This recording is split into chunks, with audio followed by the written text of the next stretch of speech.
अच्छा बजट हुआ है। विरोधी वाले तो कहेंगे बजट अच्छा नहीं हुआ, हमेशा बोलते रहेंगे, लेकिन आप देखोगे जनरल पीपुल उसको स्वागत किया है। इतना अच्छा बजट हुआ है और 3 पिलर के ऊपर ये बजट हुआ है। एक तो हो गया कि जो लास्ट माइल में है, हम लोग कहते हैं हमेशा, माननीय प्रधानमंत्री जी हमेशा कहते हैं लास्ट माइल के जो लोग हैं, वहाँ का एरिया है, वहाँ का डेवलपमेंट होना चाहिए। इस बजट में ये 3 पिलर में एक है। दूसरा उन्होंने कहा कि हमारा जो इंफ्रास्ट्रक्चर डेवलपमेंट होना चाहिए, सभी जगह पूरा देश में इंफ्रास्ट्रक्चर डेवलप होना चाहिए।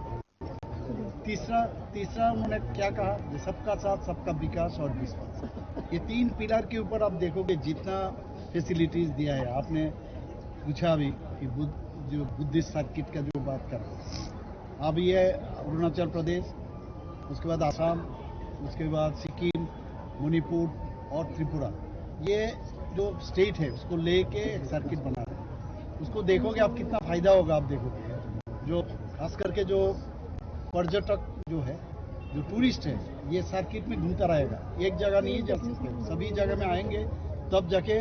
क्योंकि इस बार भी हम बजट में देखा है, माननीय प्रधानमंत्री जी भी अपना जो बाइट उन्होंने दिया है, जो ब्रीफिंग की है, उसमें आप देखोगे नॉर्थ ईस्टर्न जोन में काफ़ी प्रेशर उन्होंने एम्फेसाइज किया है कि नॉर्थ ईस्टर्न जोन में सभी देश के लिए, सभी जगह के लिए किए हैं, लेकिन नॉर्थ ईस्ट के लिए टूरिज्म के ऊपर काफ़ी जोर दिया है। तो ये बहुत अच्छा है हम लोगों के लिए, हम भी काफ़ी कोशिश कर रहे हैं यहाँ पर। तीसरा आप देखोगे, मैंने जो जितना मैंने देखा उस जब भाषण बजट वहाँ पर पेश हो रहा था, मैंने देखा वहाँ पर कि ई बस अबाउट बहुत सारा ई बस नॉर्थ ईस्टर्न रीजन में देने का बात कर रहा हूँ। तो ये अभी पूरा डिटेल्स आएगा, कल मैं पूरा लेके मैं आप लोगों को बुलाऊंगा। दूसरा हो गया, ये बजट आप देखोगे यूथ जो है, आने वाला यूथ का बजट है। और जो हमेशा कहते हैं कृषक हमारे लिए बहुत जरूरी है, यूथ कृषक माने फार्मर्स के लिए बहुत सारा आप देखोगे, बहुत सारा चीज़ वो डेवलप करने के जा रहे हैं, उसमें काफ़ी एम्फेसाइज किया है। और महिला के लिए भी बहुत एम्फेसाइज किया है। और आप देखोगे जो एमएसएमई में काफ़ी उसमें इस बजट में काफ़ी चर्चा हुआ है और बजट में काफ़ी जोर उसने दिया है।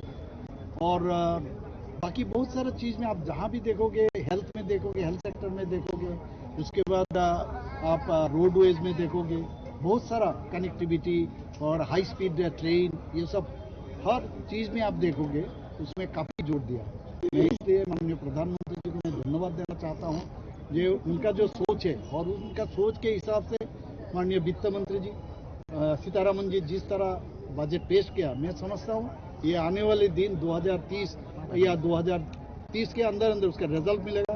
और 2047 में विकसित भारत जो माननीय प्रधानमंत्री जी एक टारगेट दिया, विकसित भारत होना ही होना है। सर 1-1.5 घंटा आगे ওনাদের কি বলবো, ওনাদের সময় যদি এত ভালো হতো তাহলে প্রধানমন্ত্রীজির সকাল 6টার থেকে রাত্রে 12টা 1টা অবধি কাজ করতে হতো, ঠিক না? এখন তো আমাদের পরিশ্রম করতে হয় অনেক বেশি। কেউ যদি আগে কিছু করে যেত, পূর্বপুরুষরা যদি করে যেত তাহলে তো অনেক সুবিধা হয়। এটা তো মানে ফিজিওলজি এটা।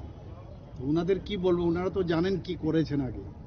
ওনাদের সময় তো ঘোটালা ছাড়া আর কিছুই ছিল না, খালি স্ক্যামেরই তো ছিল।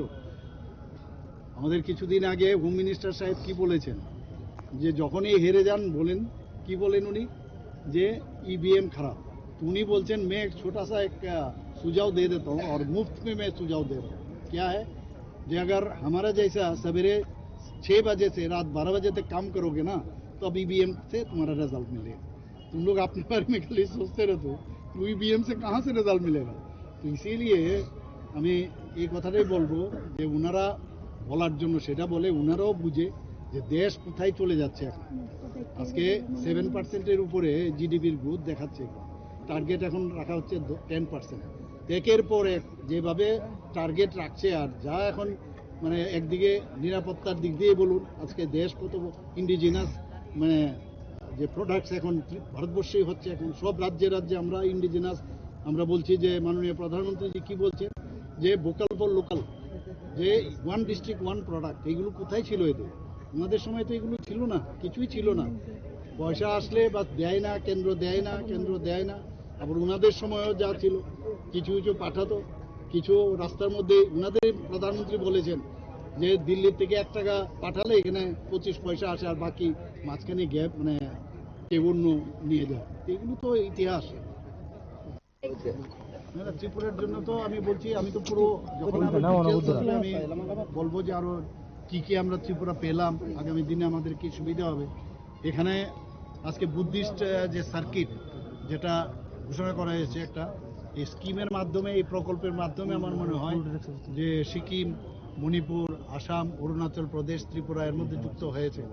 এর মধ্যে বিশেষ করে পিলগ্রিমস যারা আছে ওরা কিন্তু এই মণিপুর, শুদ্ধ এই রাজ্যগুলো কিন্তু একসাথে যোগ হবে। এতে করে আমাদের যখনই পিলগ্রিমস আসবে, এই সার্কিটে মানুষ আসা যাওয়া করবে, অর্থনীতিও বাড়বে রাজ্যের, আর মানুষের কাজের সুবিধাও বাড়বে, পর্যটকরাও এখানে আসবে, ত্রিপুরা সম্পর্কেও জানবে।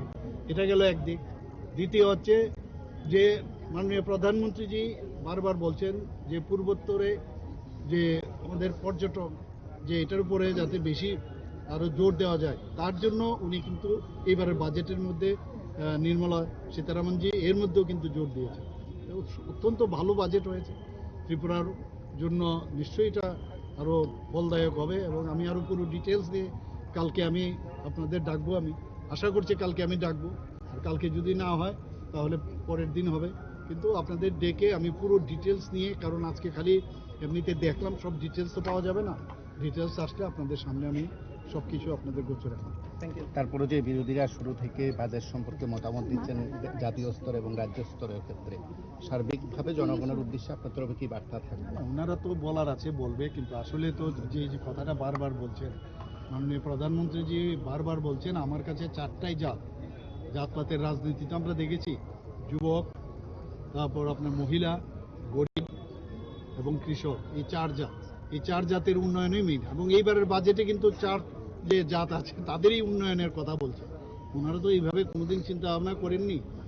আজকে যে 3টা পিলারের কথা বললাম আমি, ইনফ্রাস্ট্রাকচার, সবকা সাথ সবকা বিকাশ, তারপর আপনার প্রান্তিক এরিয়াতে তার উন্নয়ন, এবং প্রতিটা ঘরে উনি কি বলছেন, প্রতিটা ঘরে মানুষের যাতে আয় বৃদ্ধি হয় সেই ব্যবস্থা করছেন।